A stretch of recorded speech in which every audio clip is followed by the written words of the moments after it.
Now to that independent inquiry into child sexual abuse. It's finally getting underway this morning, 1 year after it was first announced.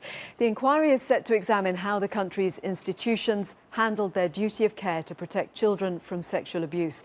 The Honourable Lowell Goddard is the third chair to be appointed and will set out what format the inquiry will take. Well, we can speak now to two abuse victims. Phil Frampton from White Flowers campaign group joins us from Salford, and we're joined here in the studio by Phil Johnson, who's from Ministers and Clergy Sexual Abuse Survivors. Thank you both very much for joining us. Phil, in the studio, first of all, as this inquiry gets underway, what are your hopes and expectations? Well, I'm very glad that it's actually finally getting underway. It's been, a very long, hard struggle and a lot of campaigning by people like Phil and myself and many, many others to get this far. I mean, there have been false starts, it's been a very rocky road, but I hope that now we can look forward to it actually doing some proper investigative work and getting to the truth to try and get justice for survivors. Phil, it's been a long time coming. How do you feel today? Well, you just have to remember that 1 year ago, myself and Phil were in the media campaigning to remove butler-sloss. Then there was another campaign where we were campaigning to remove Fiona Woolf as chairs of the inquiry. We've had battles over insisting that it be a statutory inquiry, insisting that they remove the 1970 rule. We've had battles over the issue of transparency and no one on the inquiry having conflicts of interest. So we've got to this stage now. It still needs a strong, unfettered voice for survivors. And because we have still major problems in the sense that while the panel now is has 4 members, there's no member of the no survivor on that panel, or no disclosed survivor. And they were distinctly barred by, we were distinctly barred by Goddard from being on that panel. And 2 of the members of the panel are, in effect, people who are long-term employees or executives in areas which were part of the problem. That was the Home Office with Drusilla Sharpling and Alexis Jay, who's been a long-standing senior social work executive. So it's a bit of an unbalanced panel which creates a problem, and that's why we need a strong, unfettered voice for survivors. And that's why White Flowers and survivors of organised and institutional abuse are fighting for, or campaigning for, and negotiating with the inquiry over securing core participation in the inquiry, so we can ensure that survivors have full access to the material and have full ability to question, or survivors' representatives, legal representatives, have full access to material and full ability to question witnesses. Well, while we talk to you, actually, the inquiry is just beginning, so let's just take a quick look at what is happening there. And there you can see Justice Lowell Goddard just with her opening remarks. She's just outlining what the scope of the inquiry will be. And Phil Johnson, I spoke to Keith Vaz a little earlier. He said potentially this could take up to 10 years, cost tens of millions of pounds. The cost aside, what about a time frame like that? Would that be acceptable to you? I think it'll have to take as long as it takes. I don't think that very many people in British society realise just the scale and scope of child abuse in our society, and the extent to which it's been covered up by institutions, and the failings of the authorities through social services, through the care home system, through churches and the police and investigators.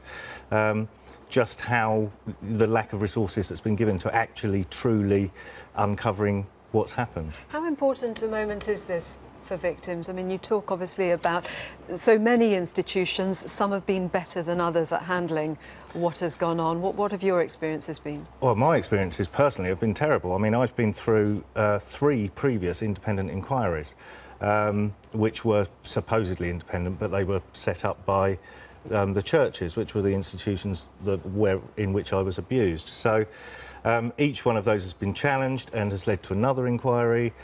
So it's very important that we get to a full, proper, statutory independent inquiry, which is what we're on the brink of at the moment. I agree with Phil to a large extent about survivor representation. It's very important. The survivors are the experts in this.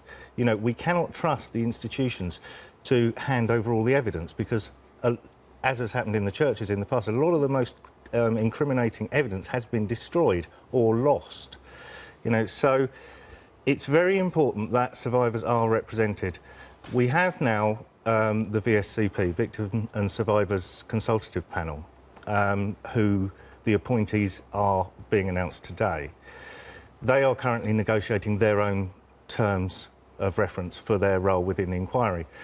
That is our voice at the moment. So it's important that people like Phil and I liaise very closely with them, lobby them, work with them to try and get survivors' voices heard by the inquiry panel and by Justice Goddard.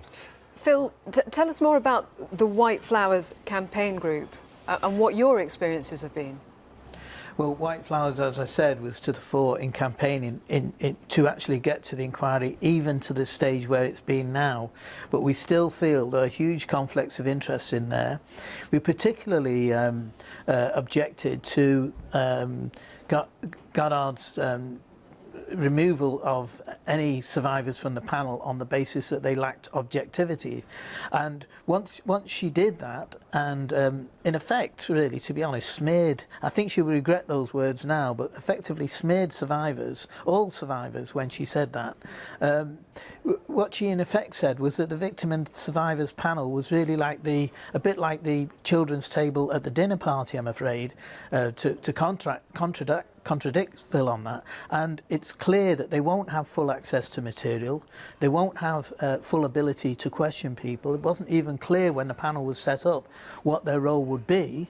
It wasn't made clear to them even that what their role would be, and that's why we need a strong, unfettered voice, which will not be the VSCP. It will be through survivors and their legal representatives through core participation. Phil, I don't want to cut across you, but what I was thinking actually was sort of just going one step back even from the point that we're at now, and the fact that you set up a campaign group, or you're involved with a campaign group. The fact that so many campaign groups have been set up is indicative of what people like both of you have been fighting for so many years and what you're talking about. It has not been an easy journey, obviously. So just sort of take us back through that and what you have encountered along the way. Well, I was on the select committee. I was a witness to the select committee back in 2001 with in Home Affairs Select Committee into police investigations into police homes, and then that was a time when it was just care leavers like myself and care leaver survivors who were pushing for justice on this issue. And we were isolated. We were called legal treasure hunters by people on that select committee. One of the people on the select committee, incidentally, was David Cameron. And we were effectively derided. Well, even the police said that the paedophile rings were probably something which were just media creations. And as a result, we were derided in the public, denigrated in the media, whereas actually many of those politicians knew exactly what the truth was, and many of those police knew exactly what the truth was. So it's been a long, long journey for many of us. In White Flowers, we have people who have been battling for 20 to 30 years on the issue of child protection and on the issue of justice for survivors and to bring abusers to justice. So when this inquiry started, we had great hope, but we also were aware that if there were conflicts of interest, there would be a serious problem with it. What we've tried to do is bring together all those campaigners. In January, we had a major meeting in the House of Commons with MPs, child protection workers, lawyers, people who've written about the issue, survivors, survivor support mechanisms, to bring people together to have a view. And it's because we do recognise there's all sorts of talent out there and skill and experience in there which can be brought to bear. The people know the situation. We've got 10 to 11 million survivors of child abuse in this country, according to the NSPCC. It's a vast problem, as Phil has said. And this inquiry of itself will only do the job, we feel, because of our experience, especially with governments, over where there have been time and time again, there have been major problems in relation to the governments and the machinery taking the issue seriously, that we have to get at that issue first. It's what's happened at the top of the state machinery which is most important here. Otherwise, we hear you loud and clear, Phil. You obviously, I mean, you feel like you've been cheated so many times. You both do. You're both obviously very strong to fight, but getting to this point clearly will not have been easy. Just tell us how this has defined you. I mean, does this dominate your life now, Phil? Well, it does, unfortunately. I mean, I've said in interviews and things before that, you know, when you ask a child what they want to be when they grow up, nobody says, I want to be a professional survivor of child abuse. You know, it's not something you want, but it does define your life. And those of us who are robust enough, like Phil and myself, to be able to campaign and stand up to society and the authorities, I think we have a duty to do so. And I think that it's a way of putting the horrendous experiences of our past to positive use and helping other people. One, you know, really important factor in this inquiry is, you know, I would encourage survivors to come forward and tell their stories. They are the experts. They're the people who know the truth. There are many people in authorities who are going to want to cover things up and hide them.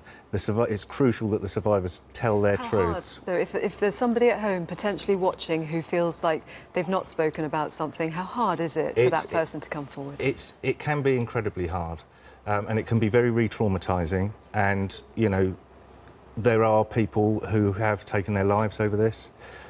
People who are in prisons, who have drug and alcohol problems, people who, you know, are in mental institutions.